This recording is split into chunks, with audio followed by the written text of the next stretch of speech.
cat eye, I'm just going to apply a little bit of moisturizer. I already wiped down her face. Are you going to do Trinity? Alright, so I'm just going to apply a little bit of moisturizer and buff it on. That way it has time to absorb while I do my eye makeup. And people always ask me, what do I do first? Should I do the eyes first? Should I do the skin first? To be honest with you, you can do whatever you like. However, you have to know your end result. When you're going to do your eyes first, it's going to be a lot harder to have an even layer around the eye area because you already have so many layers. If your main focus is going to be skin, then you probably want to do the skin first and just, you know, finish off with the eye. I'm using the Amber Lease. It's a 24-hour like restore cream. It works amazing. It says it works for a primer as well. I don't use a primer because it has a built-in one. I've used it for about 2 years. I've been pretty satisfied. The only thing I'm not satisfied with is the cost. It's kind of expensive. I think it's like $35 for a little tube. But I trust it. It works amazing. Next, what I'm going to do is I'm going to use a primer for her eyes. This is just going to work as a base so that way I have longevity on anything that I build on of that. Close your eyes. It's like a face primer. Basically, it's going to give me a smooth surface for me to build on and allow my product to last a lot longer. Application is just as important. Sometimes we put on the best product with the best brushes, but if we don't apply it correctly, it's not going to give you the result that you need. So applying pressure, applying at the right spots is just as important. So as you can see, my main focus was the lid, and I kind of just buffed it up to her brow bone. I don't need too much product up on her brow bone just because that's not where I'm going to have too much product. If anything, I'll add a light layer of eyeshadow. So I'm just buffing this on. You can use a flat brush as well or any kind of brush. Again, it's just the result. Do have and make it work to your convenience. So for example, if you use something like this, something synthetic, this is mainly just for depositing. So I'm transferring my product from here into my eyelid. So that means it's just going to flow on top of the eyelid, meaning it's going to crease. So that's why I like to use something a little bit more fluffy so I could buff it onto her skin, kind of like the moisturizer. That way it absorbs and sets. That's the exact same technique that I'm using. And I'm also going to use my fingertip just to press it down. If you see, I want it to transition and fade into her skin tone. I don't want to see any kind of framing or lining because what happens is that gives us boundaries, and that's not a good thing when you're doing specifically cat eye.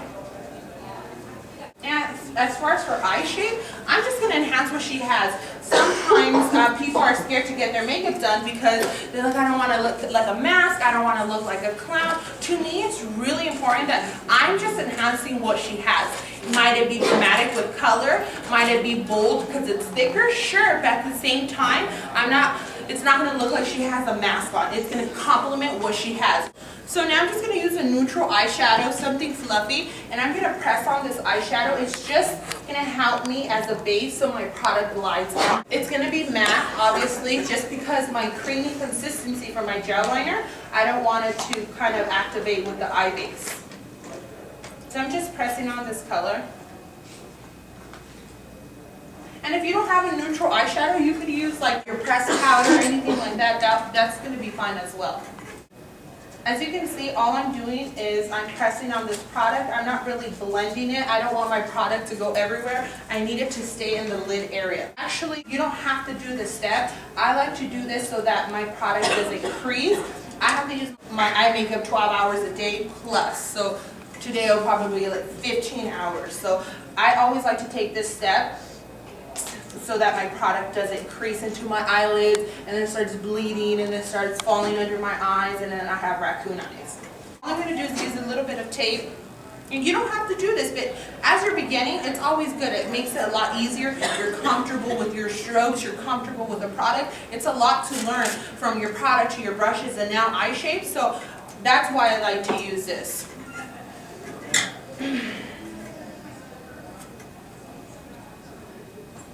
As you can see, I'm cuffing the tape right underneath her natural lashes. Look to the opposite side. And I'm just placing it here. Make sure you don't cuff it in where you're applying so much pressure, where it creates a kind of like a little roll where it's kind of tilting over, what's going to happen is it's going to start smudging on the outer corner. What kind of tape is that? This is just medical tape. I feel like the office tape is a little too harsh on the skin. And what I'm doing is I'm just patting it down so it doesn't get too sticky on my clients. Does it irritate or anything? It doesn't pull. It's really, really flexible and soft.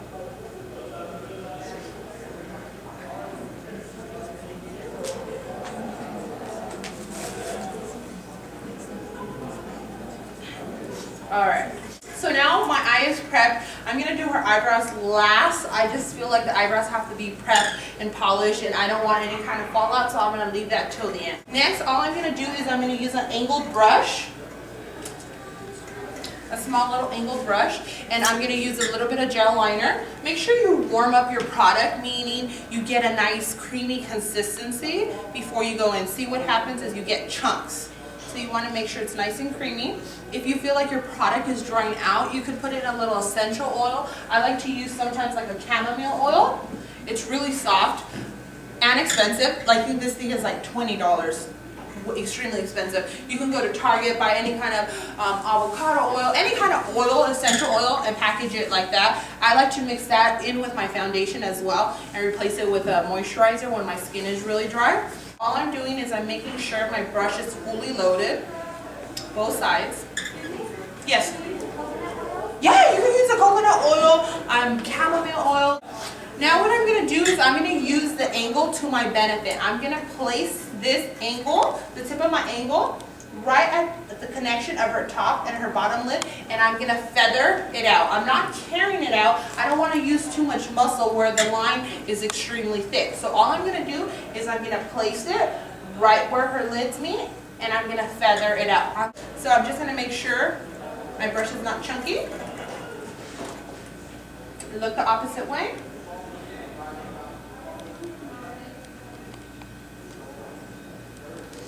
Close your eyes, and all I'm doing is I'm doing one stroke. That's all I'm doing.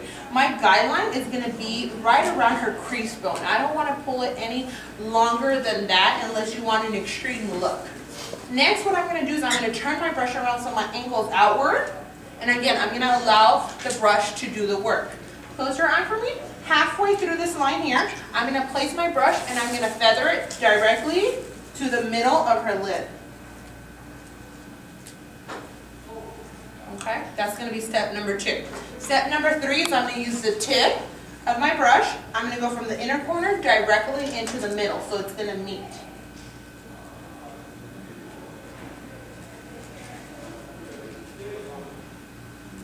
Just like that. I created my wing liner. Now I'm going to go ahead and shade it in.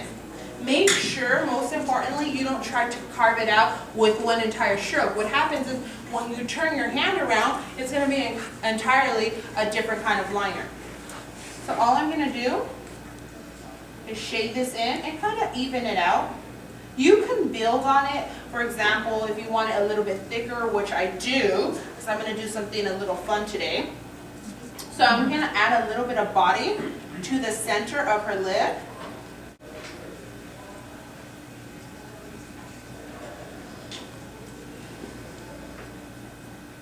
And as far as color choice, you can use any color. You can use, especially right now in the fall, you could use plums, blues, greens, anything deep. This is obviously my color of choice.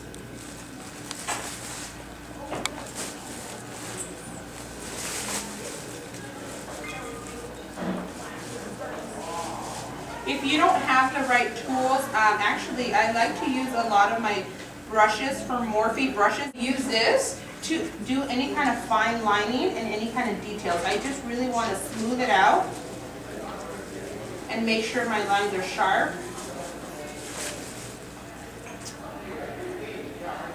And I'm just doing small little strokes to even out that line.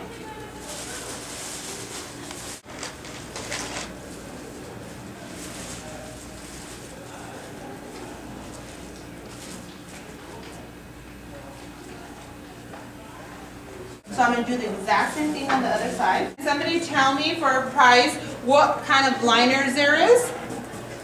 Cake, gel, liquid, green, liquid. Okay, who said cake, gel, liner? Someone over here. Okay, I'll get you something right now.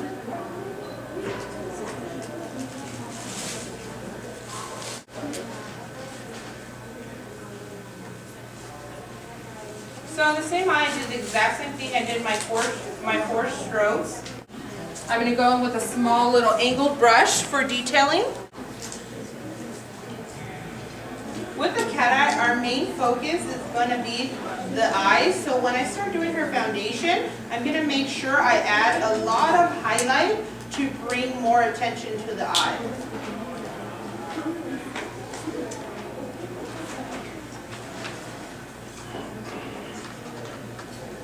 Now, just to bring out a little bit of dimension to her eye shape, what I'm going to do is I'm going to add a lighter color, some kind of shimmer product to the center of her lid.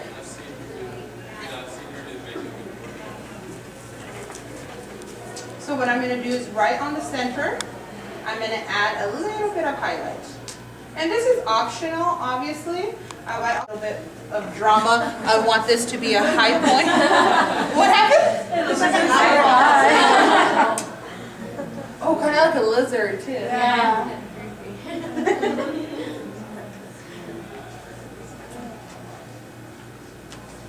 So it's creamy, so obviously. Since it's going to be really easy for me to, for the loose pigment to sit. Did you skip? So I'm just going to set my cream liner with a little bit of shadow. And I'm just kind of blending both in. I want to make sure I don't use too much pressure around on the gel liner, because what's going to happen is the gel liner is going to start lifting and rolling. So if you have creamy eyelids or if you have textured eyelids, what you can do is lay down like a liquid liner or cake liner, put a little bit of gel liner on top if you like the intensity, and put eyeshadow on top so it doesn't move or doesn't crease. I have extremely heavy crease bone, so what happens, it kind of just hangs on my lid, so I always get the bleeding. So that's what I do. I like to do is use a little bit of liquid as my base, some gel liner, and then eyeshadow. So it's pretty basic. It's really basic. It's you as an artist to be creative and do, you know, think outside the box. Different colors. You could add a different shade. You could make it thicker. Now, I added a little bit of moisturizer that has primer. Next, I'm going to add a little bit of concealer to cancel out any unwanted color underneath her eyes. I'm using a creamy full coverage one. I like to use something that has a yellow undertone. Yellow cancels out purple, so it's easy. It does two things at once. It brightens and it cancels the color out. As you can see, I'm just laying it down. We don't have elasticity on our skin, on our face, so I want to make sure I'm just patting down this product.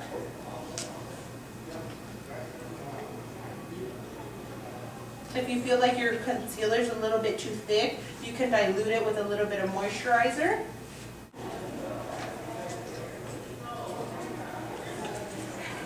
Next, I'm going to add a little bit of foundation.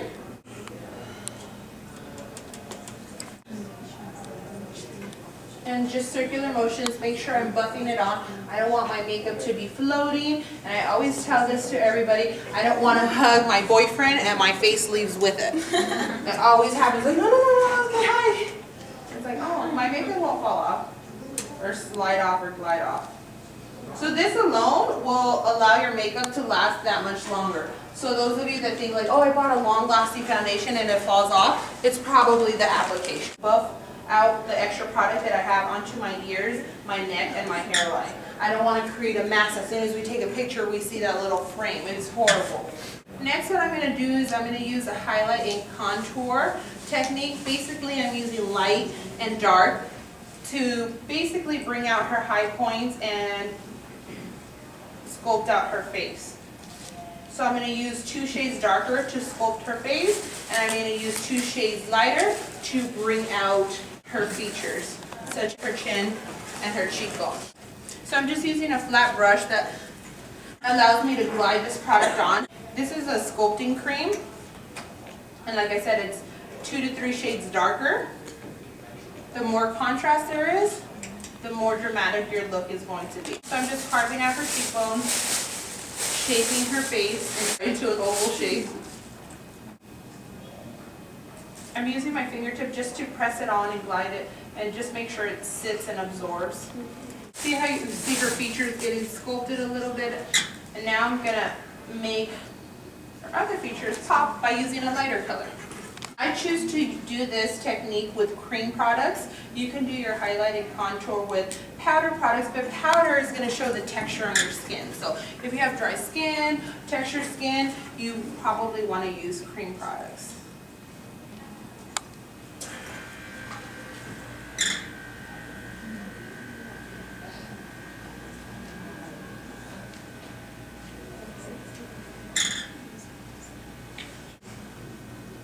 Which product are you using? Like, who makes the product? Right now, for this particular sculpting products, I'm using MAC sculpting creams. They came out a couple months ago with the face and body collection. Next, I'm just going to use a blending sponge to allow me to blend. What I like about the sponge, it blends without picking up product. Oftentimes we use a sponge, it kind of just absorbs all your product. It gives blotchy, right? Because that's why I damp it, so it doesn't pick up my product and it doesn't skip. Most importantly, I want a nice, flawless, even complexion. What I'm going to do is I'm going to use an additional highlight underneath her eyes, which is actually a concealer. This is from MAC. It's a Pro Longwear concealer. I like to top this concealer off underneath the eyes because it doesn't move. So it's going to give me a matte finish.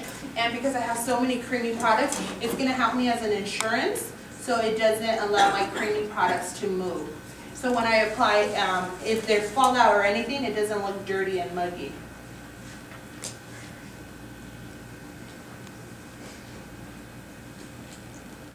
And just to set it in, I'm going to use my little sponge. This is a beauty blender.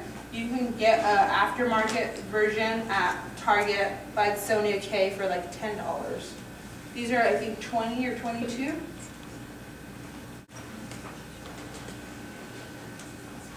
I'm going to allow that to set for about a couple minutes while I do her eyebrows. I don't want to pack on powder right away just because it needs time to dry. If I pack on powder, I'm going to get the cakey effect. Kind of like when you mix your cake batter with milk, it gets chunky. I don't want that texture on her skin. So I'm just going to let it dry, no problem, and I'm going to focus on her brows.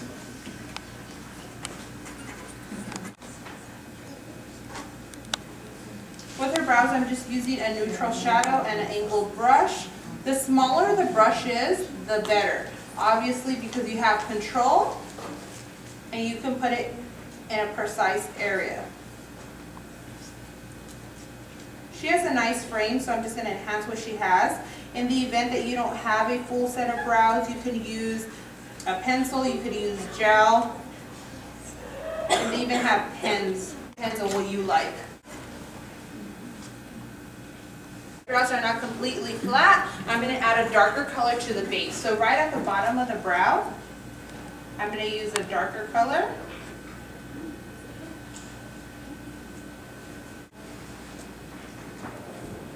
Now my face is ready to be set. All I'm going to do is use a little bit of a translucent powder. My main focus is going to be underneath her eyes.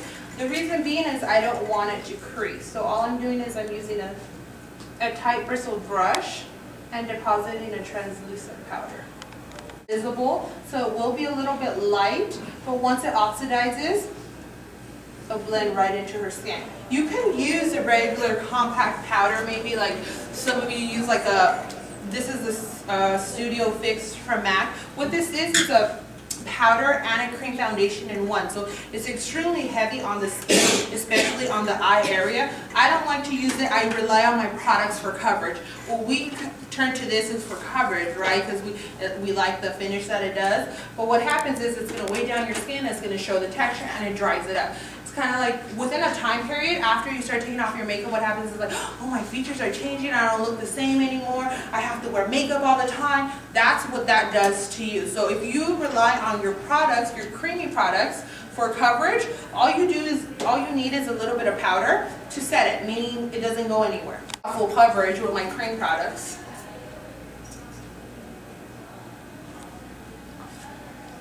Alright, so now I'm going to set the rest of her face. Close your eyes. And I'm only going to set her T-zone area. I don't want to powder down her entire face, make it look matte and dry, so I'm only going to do her T-zone area, so I have a combination.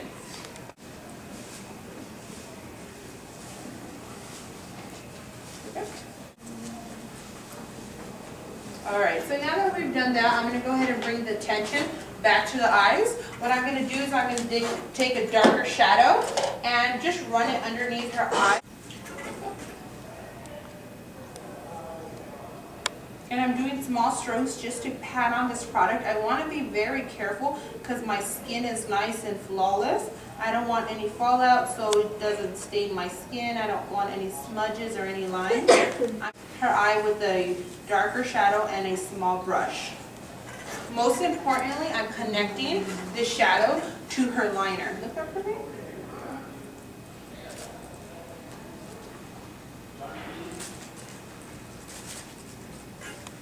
So make sure you do small strokes. Look up, pat it down first. And then you could blend it throughout the entire eye. So now I'm just sweeping this eyeshadow back and forth.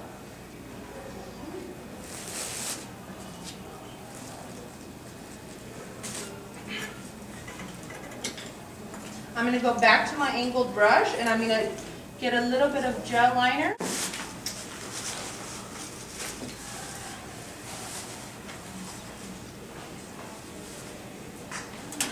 And add it to her waterline.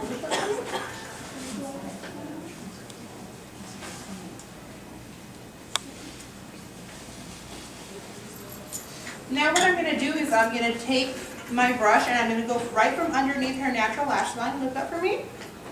And I'm going to connect it to the top of her liner.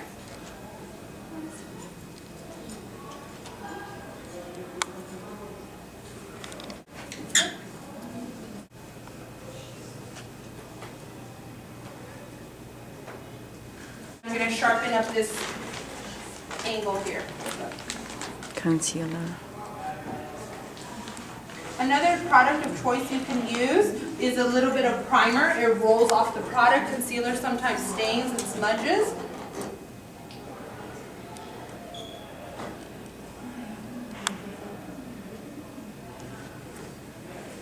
I'm going to pop on some lashes. I'm going to go ahead and let this dry for about 20 seconds. I just want my glue to be a little sticky so that way when I transfer it onto her eyelid it doesn't move around. Yes. So is the white just going to stay on top or are you going to? Yes, it's a highlight. It's a highlight point, so I wanted to create dimension there.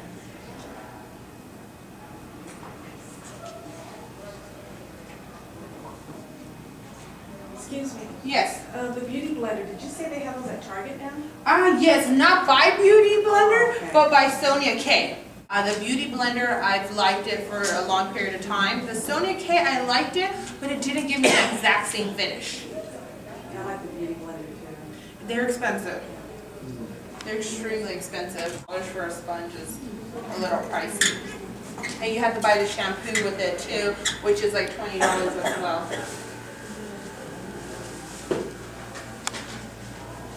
What kind of powders do you use? The translucent one and the other one? I use the Ben Nye one. It's really inexpensive.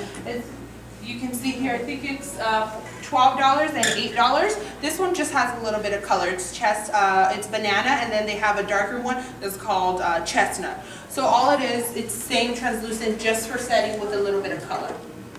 Where can you get those? You can get those Maybes, Nigel's, or Friends, or online. I'm going to go ahead and blend in this darker shadow.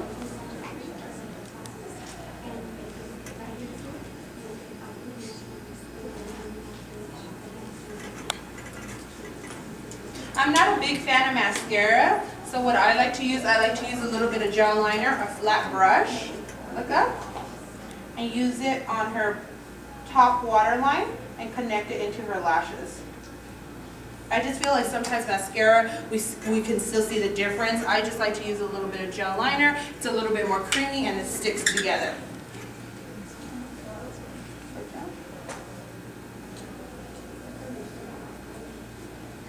opposed to mascara wands, it could get pretty pricey.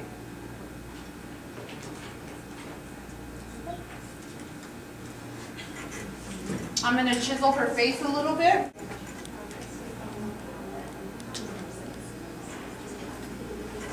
Shimmer, you want to be very selective. So all I'm doing is I'm going to add it to the top of her cheekbones.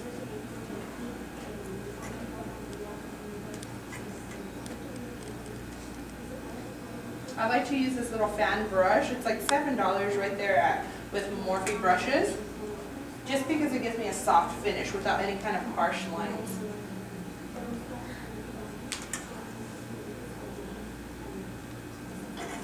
I have a little bit of fallout on her crease. Close your eyes, so I'm just going to get a little bit of powder.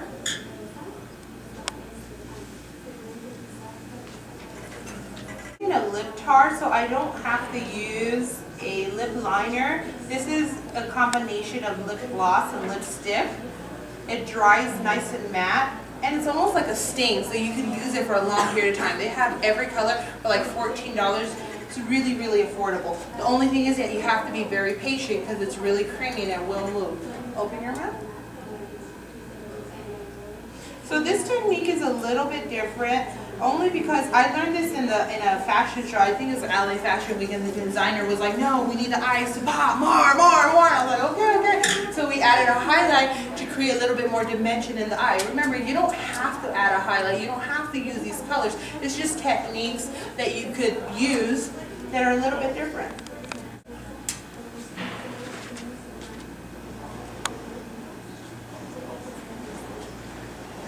I'm obsessed with this color. It's called Vintage from the lip tars. And what I think I have it on today as well, but I added a little bit of black, so it's more like a cherry black for the fall. You could add a lighter color and make it a little bit more vibrant and purple.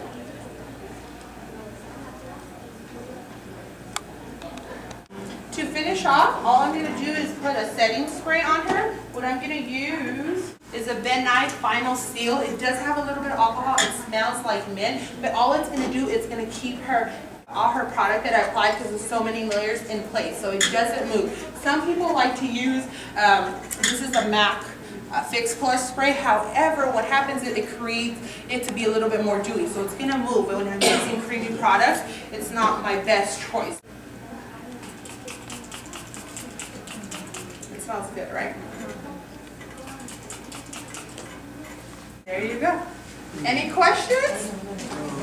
Yes,